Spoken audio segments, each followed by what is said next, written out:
解説。1998年のテレビ番組ベスト10。懐かしの名作を振り返る。ねえ、マリサ、1998年ってどんなテレビ番組が流行ってたか知ってる？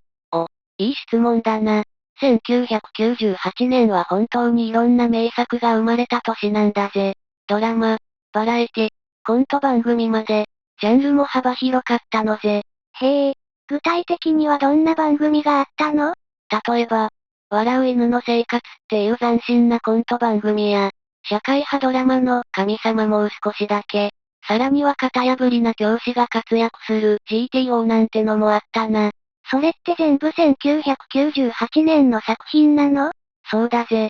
1998年はテレビ業界にとって特別な年で、視聴者を引きつける工夫が盛りだくさんだったんだ。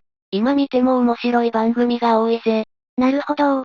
じゃあ今日は、その1998年の名作テレビ番組をランキング形式で振り返るって感じ？その通りだぜ。今回は1998年のテレビ番組ベスト10を10位から1位まで紹介していくから、楽しみにしててくれよな。第10位。笑う犬の生活。1998年10月から1999年9月。第10位は、笑う犬の生活だって。マリサ、これってどんな番組なの？いいところに目をつけたな。笑う犬の生活は、ネプチューンやうっちゃんなんちゃんが、中心になって制作されたコント番組なんだぜ。コント番組か。でも、ただのコント番組とは違うんじゃないの？その通りだぜ。笑う犬の生活は、シンプルなギャグだけじゃなくて、時には社会風刺を織り交ぜたコントもあって、幅広い年齢層に受けたんだ。それに内村光良さんが演じる、ミル姉さんなんかは今でも語り継がれるほど人気だったのぜ。ミル姉さんってそんなに有名なの？どんなキャラだったの？ミル姉さんは、おっとりした口調でブラックジョークを連発するキャラクターだ。あの独特のテンポが癖になるんだよ。それだけじゃなくて、他にも、歳と幸みたいな感動系のコントもあって、笑いだけじゃなく涙を誘うこともあったんだぜ。バラエティ豊かだね。それでいて視聴者を飽きさせない工夫が満載だったってわけか。そうそう。ちなみに、1998年の10月からスタートして1999年の9月まで放送されてたんだけど、その間も視聴者を楽しませ続けた名作なんだ。なるほど。じゃあ、この番組は時代を超えて今でも愛されてる作品なんだね。その通りだぜ。さて、次はどんな番組がランクインしてるのか楽しみにしてくれよな。第9位。ショムニ。1998年4月から1998年6月。次は第9位。ショムニだって、なんかオフィスっぽいタイトルだけど、どんなドラマなの？ショムニはね、会社の総務部に所属する個性豊かな女性たちの、日常と奮闘を書いたドラマなんだぜ。特に、OL のリアルな姿をコミカルに書いたことで大ヒットしたんだ。総務部って、普通なら地味な部署のイメージだけど、それが面白いってどういうこと？そこがこのドラマの面白いところなのぜ。ショムニでは、総務部を追い出された社員の集まりみたいな感じで、ちょっと変わったキャラクターたちが登場するんだ。特に江角真紀子さんが演じた坪市夏が超個性的でね、自分の信念を曲げない性格で、会社の理不尽に立ち向かっていく姿が爽快だったのぜ。へえ、そんなキャラが主人公だったんだ。他にはどんな人たちが出てたの？例えば、占いに頼るおつぼね様や、恋愛命の女性社員とか、一人一人のキャラが濃くて、視聴者も感情移入しやすかったんだ。彼女たちの掛け合いや、会社でのドタバタ劇が見どころだぜ。なるほど。日常系ドラマの中に、会社あるあるを詰め込んだ感じなのね。その通りだ。しかもただのコメディじゃなくて、しっかりと人間ドラマも書かれてるから、笑いながらちょっと感動する場面もあるんだよ。そうなんだ。1998年の4月から6月までの放送だけど、すごく濃い内容だったんだね。短い期間でしっかり視聴者の心を掴んだ名作だぜ。さあ、次のランキングも期待してくれよな。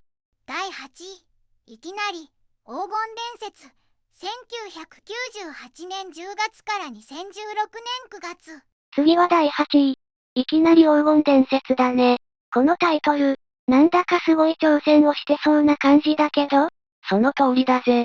この番組は、出演者が様々な挑戦を行うバラエティで、視聴者にとってもスリル満点だったんだ。どんな挑戦があったの？まさか普通の企画だけじゃないよね？全然普通じゃないぜ。例えば、1ヶ月1万円生活とか、無人島でサバイバル生活みたいな極限状況での挑戦企画が人気だったんだ。それに芸人さんたちが全力で取り組むから、笑いも感動も両方味わえるんだよ。1ヶ月1万円生活って、どうやって成り立ってたの？かなり大変そうだけど。そうだな。限られたお金で食材を工夫したり、自給自足的な生活をしたりして、節約の知恵を視聴者に教えてくれる部分もあったのぜ。それが意外と参考になるって声も多かった。サバイバル生活の方も気になるな。どうやって無人島で過ごしてたの？自然の中で食べ物を確保したり、簡易的な住まいを作ったりして、生き抜く術を見せてくれるんだ。過酷だけど、成功した時の達成感は見てる側にも伝わるから、応援したくなるんだぜ。長寿番組だったのも納得だね。挑戦を通じて、いろんなことが学べるのが魅力だったんだね。その通りだ。1998年から2016年まで放送されて、たくさんの伝説を生み出した番組だぜ。次のランクイン作品も期待しててくれよな。第7位。神様、もう少しだけ。1998年7月から1998年9月。第7位は、神様もう少しだけだって、タイトルからして、なんだか切なそうな感じがするね。そうだな。このドラマは、当時話題をさらった感動作だぜ。HIV 感染という社会問題をテーマにしていて、視聴者に深く考えさせる内容だったんだ。HIV って、病気のことだよね？それをドラマでどう書いたの？主演は金城武さんと深田恭子さん。深田さん演じる女子高生が、金城さん演じる音楽プロデューサーと出会い、恋に落ちるんだけど、その女子高生が HIV に感染してしまうんだ。この出来事を通して、二人の関係や生き方がどう変わっていくかを書いているんだよ。すごく重いテーマだけど、見どころはどんなところだったの？見どころはやっぱり二人の感情の揺れ動きだぜ。病気や偏見、家族との関係など、いろんな壁にぶつかるんだけど、それを乗り越えようとする姿が感動的なんだ。特に金城さんの演技が光ってたな。確かにテーマは重いけど、そこに恋愛の要素が加わると、よりリアルに感じられそうだね。そしてこのドラマは、ただのラブストーリーじゃなくて、社会的メッセージもしっかり込められてるんだ。HIV に対する知識や偏見を減らそうとする姿勢が評価されたぜ。1998年の夏ドラマだけど、今でも語り継がれる名作ってわけね。その通りだぜ。次はどんな作品が出てくるか、楽しみにしててくれよな。第6位。高人ワンマン。1998年4月から2007年9月。第6位は、高人ワンマンって番組だね。マリサ、これってどんな番組なの？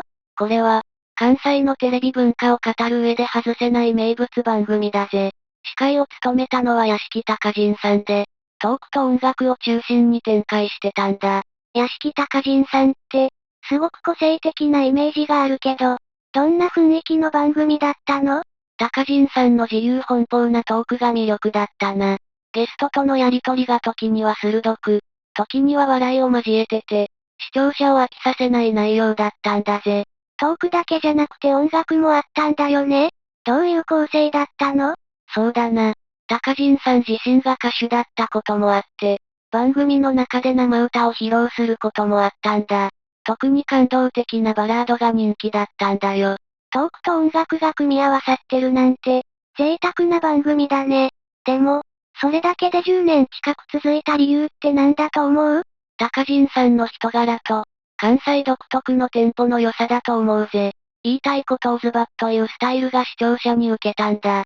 あと、ゲストも豪華で、毎回違った面白さがあったのが長続きの秘訣だろうな。なるほど。関西のエネルギーを感じられる番組だったんだね。その通りだ。1998年から2007年まで、関西を中心に多くのファンに愛された名作だぜ。次のランキングも楽しみにしててくれよな。第5位、徳川慶喜。1998年1月から1998年12月。次は第5位。徳川慶喜だって、なんだか歴史ドラマっぽいタイトルだけど、どういう話なの？その通りだぜ。徳川慶喜は NHK の大河ドラマで、幕末最後の将軍、徳川慶喜の生涯を書いた作品なんだ。幕末ってことは、激動の時代を背景にしてるのかな？そうだぜ。徳川幕府の終焉に向かう中で、慶喜がどのように奮闘し、最後にどんな選択をしたのかがドラマの中心になってる。江戸無血開城の裏側も詳しく書かれていて、歴史好きにはたまらない内容だ。でも、幕末のドラマってたくさんあるよね。この作品ならではの特徴って何？このドラマの特徴は、慶喜がただの悪役や権力者として描かれていないところだな。彼の人間的な弱さや苦悩、将軍としての使命感が丁寧に表現されてるんだ。そして、主演の本木雅弘さんの演技が圧巻だったぜ。慶喜の内面を描いたドラマなんだね。他にも注目ポイントってある？歴史的な事件や人物との関係性が細かく書かれてるのも見どころだぜ。坂本龍馬や西郷隆盛といった有名な人物も登場するから、幕末の全体像を知るのにぴったりなんだ。なるほど。ただの時代劇じゃなくて、深いドラマが詰まってるんだね。その通りだ。1998年の1月から12月まで放送されたこの作品は、歴史に興味がある人なら絶対に楽しめる名作だぜ。さて、次はどんな番組が登場するか楽しみにしてくれよな。第4位、プッスマ。1998年10月から2008年3月。次は第4位。プッスマだって、このタイトル、なんだか面白そうな雰囲気だね。その通りだぜ。プッスマは、スマップの草薙剛さんとユースケさんたまりやさんが、出演したバラエティ番組なんだ。ゆるい雰囲気が特徴で、深夜に笑いを届けてくれる番組だったのぜ。深夜番組なんだ。どんな内容だったの？内容は多岐にわたるんだぜ。ゲームコーナーや料理対決、心霊ロケなんかがあって、草薙さんとユースケさんの絶妙な掛け合いが最高だったんだ。ゲームとか心霊ロケって、かなり幅広いジャンルだね。視聴者を飽きさせない工夫が満載だったんだ。そうだな、特に人気だったのは芸能人の私物を当てるコーナー。いや、あっち向いてほいみたいなシンプルだけど笑える企画だ。草薙さんの天然キャラとユースケさんのツッコミが抜群だったのぜ。そういうのって視聴者もつい笑っちゃうよね。でも、どうしてここまで長く続いたの？やっぱり、草薙さんとユースケさんの二人のコンビネーションが大きかったな。それに、深夜だからこその自由な企画ができたのもポイントだぜ。1998年から2008年まで、10年近くも続いたんだね。それだけ愛されてたってことか。その通りだ。番組の終わりが惜しまれたけど、今でも語り継がれる名作だぜ。次はさらに上位の番組を紹介するから楽しみにしててくれよな。第3位、GTO。1998年7月から1998年9月。第3位は GTO だって、マリサ。これってどんなドラマなの？ GTO は、グレートティーチャー鬼坂の役で、元暴走族の鬼塚英吉が型破りな方法で生徒たちと向き合っていく学園ドラマだぜ。元暴走族の先生。それって、普通の学校ではありえない展開じゃない？まさにそのギャップが面白いんだ。鬼塚先生は規則や常識にとらわれない性格で、問題児やいじめに悩む生徒たちをユニークなやり方で救っていくんだぜ。例えば、どんなことをするの？例えば、生徒が抱える家庭問題に真正面から飛び込んだり、暴力やいじめには体を張って立ち向かったりするんだ。それが時にトラブルになるけど、最終的にはみんながハッピーになるっていう爽快感が最高なんだよ。へえ、先生らしくないけど、生徒からは信頼されてるんだね。そうだな。特に、反発していた生徒が鬼塚の人間性に触れて心を開いていく場面が感動的だったぜ。それに、主演の反町隆史さんの演技がまたハマり役だったんだ。それは見応えありそう。他にも見どころってあるの？学園ドラマらしい青春のエピソードもあれば、笑えるシーンも盛りだくさんなんだ。鬼塚のユーモアが重いテーマを和らげてくれるから、見てて飽きないんだぜ。1998年の夏に放送されてたってことは、短い期間で一気に人気が出たって感じ？その通りだ。このドラマはシリーズ化されるほどの大ヒットを記録したんだ。次のランキングも期待しててくれよな。第2位、眠れる森。1998年10月から1998年12月。次は第2位。眠れる森だって、タイトルだけ聞くとおとぎ話っぽいけど、どんなドラマなの？実はサスペンスドラマなんだぜ。この作品は、主演の中山美穂さんと木村拓哉さんが出演していて、複雑な人間関係やミステリー要素が満載の大人向けドラマだったんだ。サスペンスか。どんな話なのか教えてよ。中山美穂さん演じる主人公の大場美奈子は、幼少期に家族を殺されたトラウマを抱えながら生きているんだ。そんな彼女が木村拓哉さん演じる恋人の直樹と出会い、幸せをつかむかに見えるんだけど、その裏には恐ろしい秘密が隠されてるんだよ。なるほど。家族を失った過去と現在の恋愛が交錯するんだね。でも、秘密って何？